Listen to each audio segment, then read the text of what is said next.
மகாவிஷ்ணுவின் அவதாரங்கள்ல விசேஷமானதும் வீரியமிக்கதும் லீலைகள் அடங்கியதும் எது அப்படின்னா கிருஷ்ணாவதாரம்.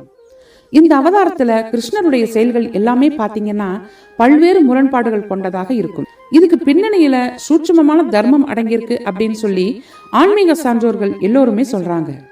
குறிப்பா மகாபாரதத்தில் உள்ள 2 சிக்கலான சம்பவங்களின் பின்னால் இருக்கக்கூடிய உள்ளர்த்தங்கள் பற்றி உத்தவர் கேள்விக்கு பகவான் கிருஷ்ணர் அளித்த பதில்களைத்தான் இப்ப நான் சொல்ல போறேன். கிருஷ்ணர் கிட்ட கடைசி வரைக்கும் இருந்து அவருக்கு பல சேவைகளை செஞ்சவர் தான் இந்த உத்தவர். இந்த உத்தவர் யார் அப்படின்னு பாத்தீங்கன்னா கிருஷ்ணரோட சித்தப்பா மகன்.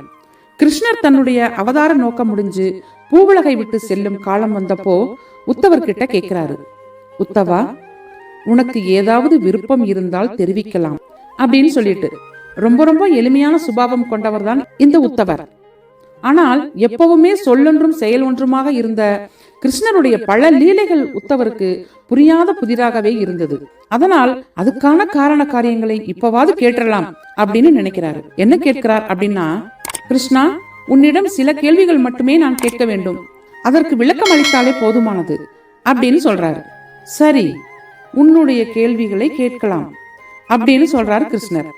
கிருஷ்ணா, பாண்டவர்களுடைய உற்ற நண்பனாய் நீ இருந்த, உன்னை அவங்க பரிபூர்ணமா நம்புனாங்க.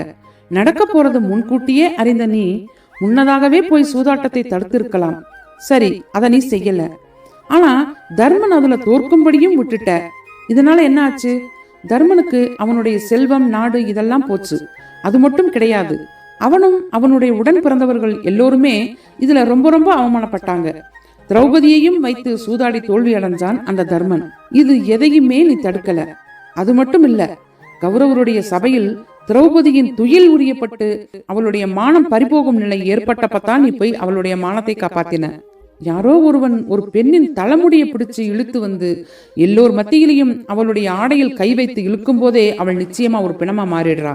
ஆபத்தான இது போன்ற சமயத்துல பக்தர்களுக்கு உதவாத உன்ன போய் எப்படி ஆபத் பாந்தவன் அப்படின்னு சொல்றது அப்படின்னு ரொம்ப கோபத்தோடையே கேட்கிறார். கிருஷ்ணர் சொல்றாரு, உத்தவா, விவேகம் உள்ளவன் தான் வெற்றி பெறுவான் என்பது இந்த உலகத்தின் தர்ம நியதி.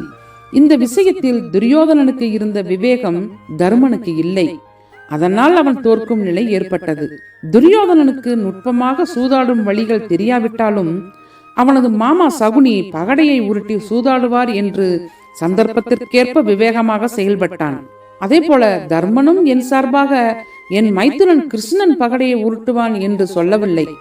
அவ்வாறு சொல்லி நானும் சகுனியும் சூதாடி இருந்தால் நான் கேட்கும் எண்ணிக்கையை பகடைக்காய்களில் சகுனியால் போட முடியுமா? இல்லை, அவன் கேட்கும் எண்ணிக்கையில் தான் நான் போட இயலாதா? எல்லாவற்றுக்கும் மேலாக என்னை தர்மன் ஆட்டத்தில் சேர்த்து கொள்ள மறந்துவிட்டான். அவன் சூதாடும் விஷயம் எனக்கு தெரிந்தால் அவமானம் என்று நினைத்தான். அதனால் சூதாட்ட மண்டபத்திற்கு நான் வராமல் இருக்க வேண்டும் என்று என்னிடமே வேண்டிக் கொண்டான். அந்த சபையில் நடக்கும் அநீதியை கண்டு கொதிக்கும் உள்ளம் படைத்த யாராவது ஒருவர் பிரார்த்தனையின் மூலமாக என்னை அழைத்துவிட மாட்டார்களா என்று சபையின் வெளியிலேயே நீண்ட நேரமாக காத்து கொண்டிருந்தேன். தர்மன் சூதாட்டத்தில் அவனது சகோதரர்களை இழந்தபோது அவர்கள் அனைவரும் துரியோதனனை திட்டிக் கொண்டும் தங்களுடைய நிலையை எண்ணி நொந்து கொண்டும் இருந்தார்களே தவிர என்னை கூப்பிட அவர்களுக்கு தோன்றவில்லை. என்னை மறந்தே போனார்கள். துச்சாதனன் திரௌபதியின் சிகையை பிடித்த போது அவளும் என்னை கூப்பிடவில்லை. துகிலை உரிந்த நிலையில்தான் என்னை வேண்டி குரல் கொடுத்தாள். அப்போதுதான் உள்ளே செல்ல எனக்கு சந்தர்ப்பம் கிடைத்தது. உடனடியாக அவள் மானத்தை காக்க வழி செய்தேன். அந்த சூழலில் என் மீது என்ன தவறு? இப்படி கேட்கிறாரு கிருஷ்ணர். உத்தமருக்கு ரொம்ப ரொம்ப கோபம் வருது. அப்படியானால் கூப்பிட்டால்தான் நீ வருவியா? ஆபத்துக்குள்ள உதவுறதுக்கு உன் அடியவர்களுக்கு நீ வரமாட்டாயா? இப்படி கேட்கிறார் உத்தவர். இதுக்கு கிருஷ்ணர் என்ன சொல்றாரு பாருங்க. உத்தவா, மனித வாழ்க்கை என்பது ஒருவரது கர்மவினைப்படியே அமைகிறது. அதில் நான் நடத்துவது அல்லது குறுக்கிடுவது என்பதே இல்லை. ஒரு சாட்சியாக மட்டுமே நடப்பதை அருகில் நின்று பார்த்து கொண்டிருக்கிறேன்.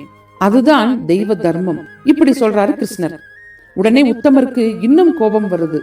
அப்படின்னா நீ பக்கத்துல நின்னுட்டே நாங்க செய்யக்கூடிய தீமைகள் எல்லாம் பார்த்துட்டே இருப்ப, நாங்கள் தவறுகளை தொடர்ந்து செஞ்சுட்டு பாவங்கள் காரணமா துன்பங்களை அனுபவிச்சுட்டே இருக்கணும், அப்படித்தானே அப்படின்னு கேட்கிறாரு.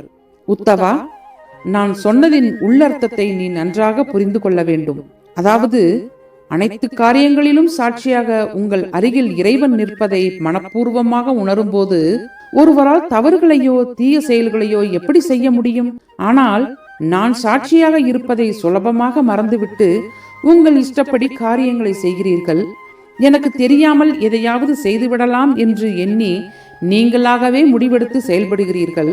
சாட்சி நிலையில் எப்போதும் எல்லோருடனும் எங்கும் இருப்பவன் நான் என்பதை தர்மன் உணர்ந்திருந்தால் சூதாட்டம் வேறு விதமாக முடிந்திருக்கும் அல்லவா? இப்படி சொல்கிறார் கிருஷ்ணர். இப்பதான் புரியுது உத்தவருக்கு எல்லாமே.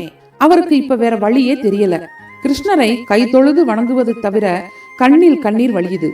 கிருஷ்ணரை அப்படியே கைகூப்பி வணங்குறாரு உத்தவர். ஆக கடவுள் என்பவர் சாட்சியாக நம்ம பக்கத்திலே நிக்கிறாரு. இது நம்ம வாழ்க்கையில எல்லோருமே மறந்துடுறோம். கடவுள் நம் அருகில் இருக்கிறார் அப்படின்னு சொல்லும் பொழுதே நமக்கு தப்புகள் எதுவுமே செய்ய தோணாது.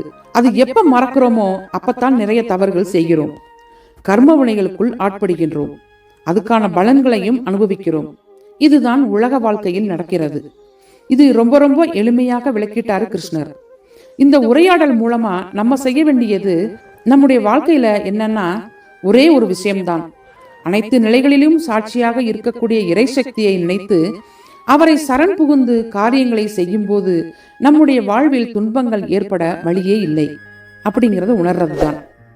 இறை சக்தியை உணர்வோம், செயல்படுவோம், நலம் பெறுவோம்.